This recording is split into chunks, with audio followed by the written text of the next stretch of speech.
राजस्थान में झालावाड़ जिले के पिपलोदी गांव में 25 जुलाई 2025 के सुबह एक ऐसी त्रासदी हुई जिसने पूरे देश को झकझोर कर रख दिया। एक सरकारी स्कूल की जर्जर छत अचानक ढह गई और इस हादसे ने 7 मासूम बच्चों की जिंदगी छीन ली। 28 से अधिक बच्चे घायल हुए, जिसमें कई की हालत गंभीर है। ये घटना सुबह की प्रार्थना सभा के दौरान हुई, जब बच्चे स्कूल के कमरे में इकट्ठा थे। छत से कंकड़ गिरने की शिकायत बच्चों ने शिक्षकों से की थी, लेकिन उनकी आवाज़ अनसुनी रह गई। ये हादसा सिर्फ एक दुर्घटना नहीं, बल्कि भ्रष्टाचार, लापरवाही, सरकारी तंत्र की असफलता का एक दर्दनाक सबूत है। स्कूल की इमारत 78 वर्ष पुरानी थी, जिसकी दीवारें और छत जर्जर हो चुकी थी। ग्रामीणों और परिजनों का कहना है कि कई बार स्थानीय प्रशासन को इसकी खराब हालत की शिकायत की गई। बारिश के कारण छत और कमज़ोर हो गई थी, लेकिन मरम्मत के नाम पर सिर्फ लीलापोती की गई।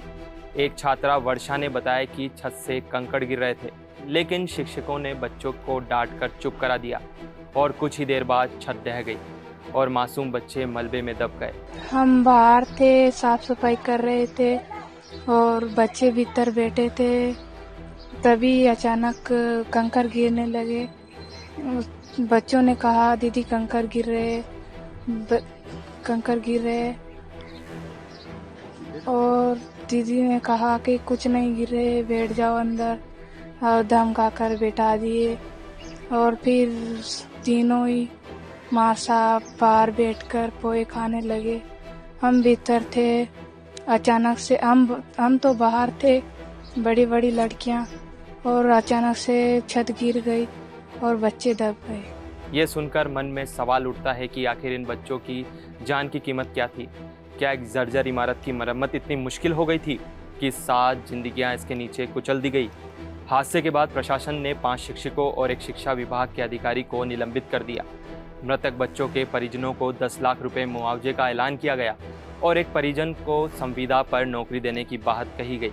सरकार ने नए स्कूल भवन बनाने और कमरों का नाम मृतक बच्चों के नाम पर रखने का वादा भी किया, लेकिन क्या ये मुआवजा उन माता पिताओं के दर्द को कम कर सकता है जिन्होंने अपने लाडलों को खो दिया? क्या निलंबन से वो बच्चे वापस आ जाएंगे जो स्कूल में पढ़ने गए थे और ताबूत में लौटे? मुख्यमंत्री भजनलाल शर्मा ने हादसे को दुखद और हृदय विदारक बताते हुए जांच के आदेश दिए।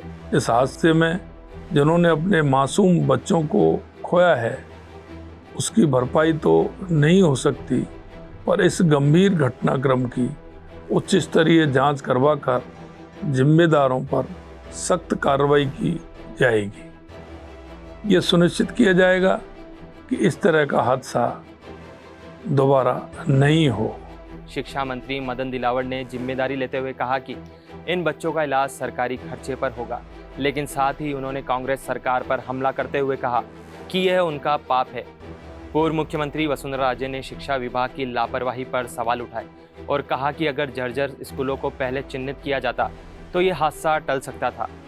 कांग्रेस नेता राहुल गांधी ने ट्वीट कर कहा कि यह हादसा सरकार की अनदेखी का नतीजा है और दोषियों को सख्त सजा मिलनी चाहिए।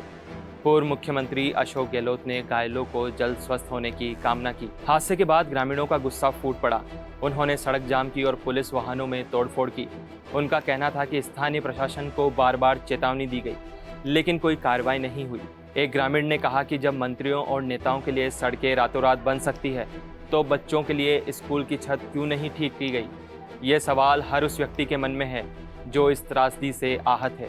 ये हादसा सिर्फ झालावाड़ तक सीमित नहीं, देश भर में सरकारी स्कूलों की हालत बदहाल है, जहां बच्चे डर डर कर पढ़ते हैं। भ्रष्टाचार की जड़ें इतनी गहरी है कि स्कूलों की मरम्मत के लिए आवंटित फंड भी अधिकारियों और ठेकेदारों की जेब में चला जाता है।